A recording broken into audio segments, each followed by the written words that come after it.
Assalamualaikum warahmatullahi wabarakatuh. Waalaikumsalam warahmatullahi wabarakatuh. Saya Aspan Maruli Siregar, mahasiswa Universitas Negeri Malang PPG dalam jabatan tahun 2022. Ingin mewawancarai Bapak salah satu guru di MTSN 2 Tapanuli Tengah. Memperkenalkan diri, nama, kemudian bidang studi yang diampu, serta berapa lama mengajar di MTSN ini. Bismillahirrahmanirrahim. Assalamualaikum warahmatullahi wabarakatuh. Nama saya Haji Irwan Effendi SPD. Saya mengajar sejak tahun 1999, tepatnya di bulan November. Dan alhamdulillah sejak tahun 2009 saya diangkat menjadi PNS penuh di MTSN 2 Tapanuli Tengah melalui jalur honorer. Kemudian jabatan tambahan saya di MTSN 2 Tapanuli Tengah sebagai kepala laboratorium, dan saya mengampu mata pelajaran ilmu pengetahuan alam sejak dari pengangkatan sampai hari ini. Baik, pertanyaan pertama, menurut Bapak apa itu motivasi belajar? Motivasi belajar adalah inama amal dunia. Segala sesuatu itu tergantung dari niat. Ya, kalau kita perhatikan para siswa kita di sini, itu boleh dikatakan yang punya niat belajar itu sangat-sangat minim. Artinya, sementara usaha kita dari mualim-mualimah di MTSN 2 Tapanuli Tengah ini itu sudah maksimal. Satu contoh, anak kita berikan tugas, kemudian kita sudah arahkan bahwasanya tugas itu modelnya itu begini. Nah, misalkan cara begini, misalnya hitung-hitungan dalam pengukuran. Kita sudah adakan praktikum bahwasanya menggunakan alat ukur itu begini. Misalnya kita pakai adalah meteran. Menggunakan alat meteran itu begini ya. Kalau misalnya kita ajarkan misalnya 1 cm itu berapa desimeter, kemudian kita buatkan ke PR. Nah, ini yang nggak selesai. Sebenarnya karena motivasi ini sudah cukup untuk tambahan tugas untuk mereka ini yang mereka yang selalu abaikan. Ya, kita bisa lihat latar belakang mereka juga. Sementara latar belakang mereka itu ya pada memang orang tua. Karena secara umum saya putra daerah asli di sini, jadi saya tahu sendiri bagaimana posisi orang tua. Kadang orang tua ini ada yang istilahnya ada pihak tunai, alhamdulillah masih bisa begitu.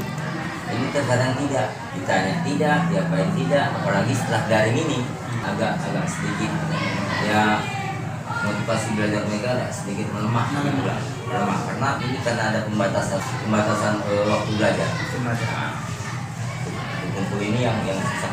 Waktu kita bertemu dengan anak-anak pun interaksi pun jadi sulit. Oh, kalau begitu kira-kira menurut Bapak apa indikator atau tanda-tanda bahwa siswa itu motivasi rendah? Yang pertama dari latar belakang siswa, kita untuk menyalahkan. Satu contoh, kita alhamdulillah di MTSN 2 Tapanuli Tengah ini sudah kita terapkan disiplin yang pengajaran pagi itu sudah kita buat, paling tidak jam 7 kita sudah lakukan apel pagi. Masih ada lagi siswa yang terlambat. Yang pertama Terlambat ya, Pak? terlambat. Kemudian yang kedua, ketika kita masuk kelas ini anak-anak banyak bengong Ya. Nah, kenapa? Kita masuk hari ini, materi sudah kita ajarkan. Minggu depan naik tolong ini dibaca di rumah. Di rumah tidak mereka baca. Kemudian yang ketiga, nanti tugas intern sunnah. Karena masa daring ini kan, apalagi nanti kita persiapan ke kurikulum merdeka ini paling tidak kan si anak sudah diarahkan penggunaan media pembelajaran itu. Nah, jadi usaha yang saya lakukan yang pertama, saya sudah buka channel YouTube sebenarnya. Tapi ketika saya share di grup, hanya beberapa anak yang melihat itu. Kalau saya tanya, adanya pakai tunai? Ada.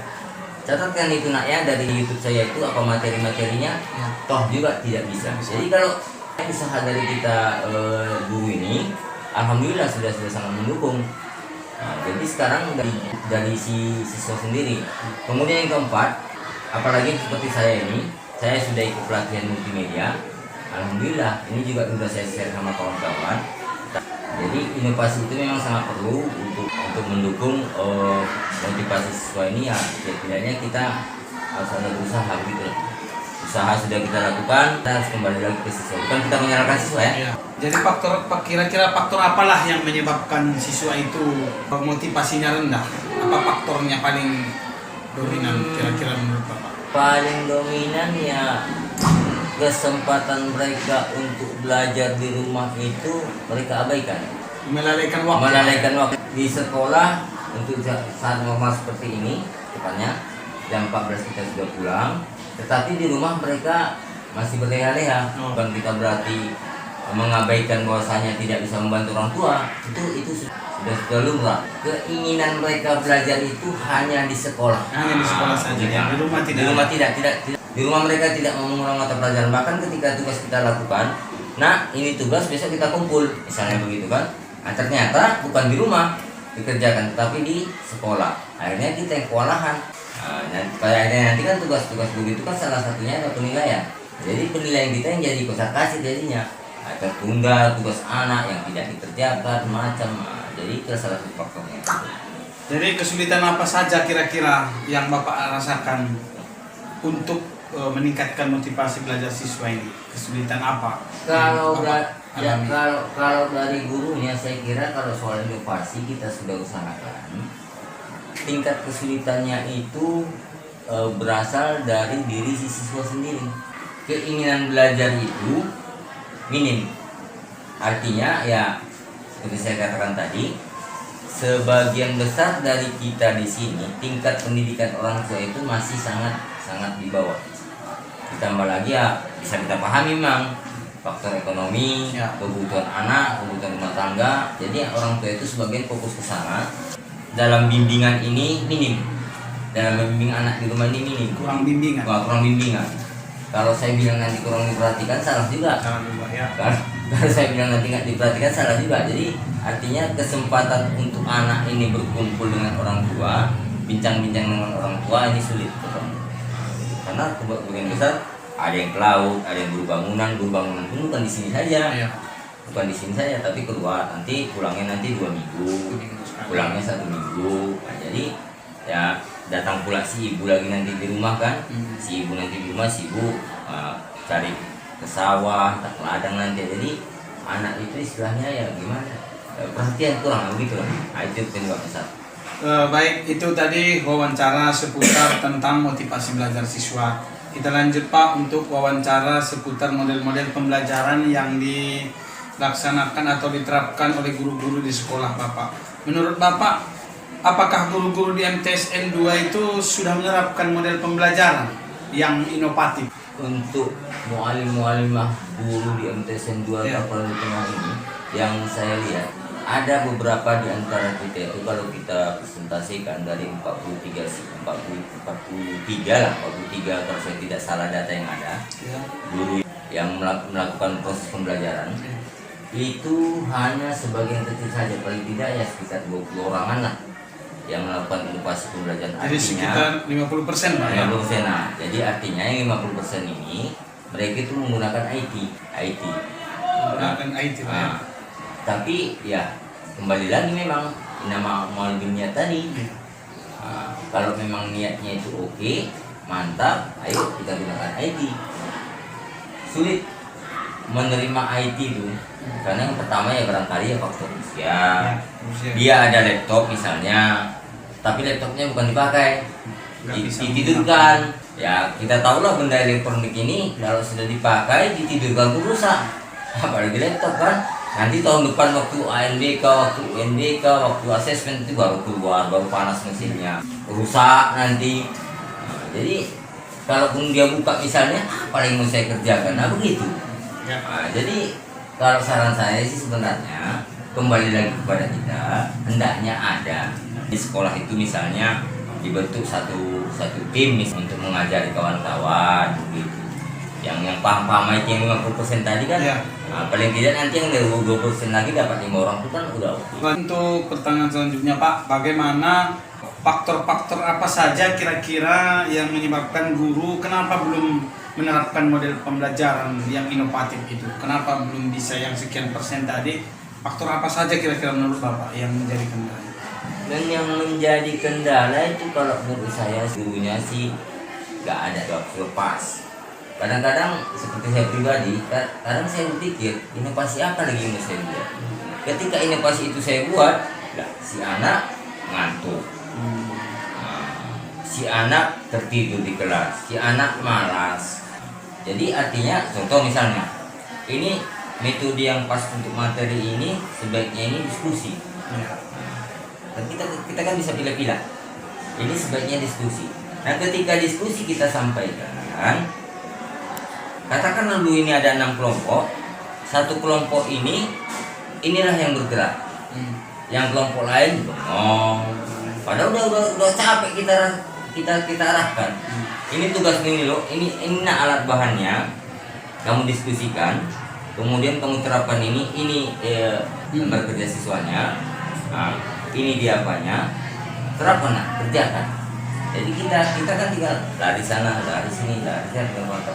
Nah, ada beberapa anak ketika kita jauh dia bengong. Ketika kita dengar apa pula itu. Memposisikan mereka ini yang sulit. Nah, artinya mereka itu sulit untuk berbaur begitulah. Alhamdulillah memang kalau sebagian yang saya pelajari, kalau yang betul ini kurikulum merdeka ini diterapkan, ya alhamdulillah mudah-mudahan itu bisa hilang nanti pelan-pelan. Mudah-mudahan, insya Allah. Jadi kesimpulannya berarti guru-guru di MTSN 2 sudah menggunakan model-model pembelajaran. Tinggal anak siswa yang peserta didiknya, ya betul. Jadi peserta didik yang belum. Kalau guru, insya Allah mudah-mudahan sudah. Karena sudah saya lihat sendiri kan. Ya. Sudah saya lihat sendiri ada beberapa yang sudah memakai IT, alhamdulillah. Dan beberapa dari kita juga sudah ada yang menguasai IT. Kadang-kadang saya sangat senang sekali ketika saya lihat pakai tas sampai di kelas buka, ini video lo nak, ini begini kan lebih. Artinya ya memang sudah nyata. Artinya ya begitulah yang diinginkan oleh sekarang, apalagi di zaman era digital sekarang kan. Nah, penguasaan IT itu memang betul-betul sangat. Kalau IT tidak bisa kita gunakan, ya insya Allah pelan-pelan kita tertindas.